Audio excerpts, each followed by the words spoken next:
আসসালামু আলাইকুম গাইস, আমি মামুন হিরো। টিকটক অনেক দিন, ফেসবুক, ইউটিউব চ্যানেলটা বন্ধ ছিল, আবার আসলাম। আশা করি ভালো আছেন। আমি আজ কষ্টকে জিজ্ঞাসা করলাম যে কষ্ট রে, তোর আত্মা কি কি বলে খাতে মন চায়। তার বলছে, আরে পাগল, তুই আমারে কি খাওয়াবি? আমি তো মানসিক খাওয়াই। হ্যাঁ, তুই কি খাওয়াতে পারিস? আমার এক ভাই সজীব, উনি আমাকে বলছে কিছুদিন না খাতে আসতে ড্রেনতে দুটো পানি খেয়ে আয়। বললাম ভাই রে, এই পানি পানি পানি কিন্তু একদিন তুই আমি পাবো না আগামী প্রজন্মত। যাই হোক, তুইও একটু খা, আমি একটু খাই। তো ভাই আমার না খেয়ে প্যান্ট খুলে মারলো দৌড়।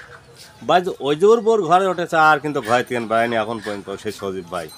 যাই হোক, আশা করি ভালো থাকেন। যদি সজীব ভাইকে আপনারা পেয়ে থাকেন কোথাও, তো সজীব ভাই বললেন যে পানিটুকু যদি নিয়ে যায়, দৌড় মাই যে পানিটুকু নিয়ে আসছে ভাই ঢালতে, ওই পানিটুকু যদি ব্যাকে নিয়ে আসে।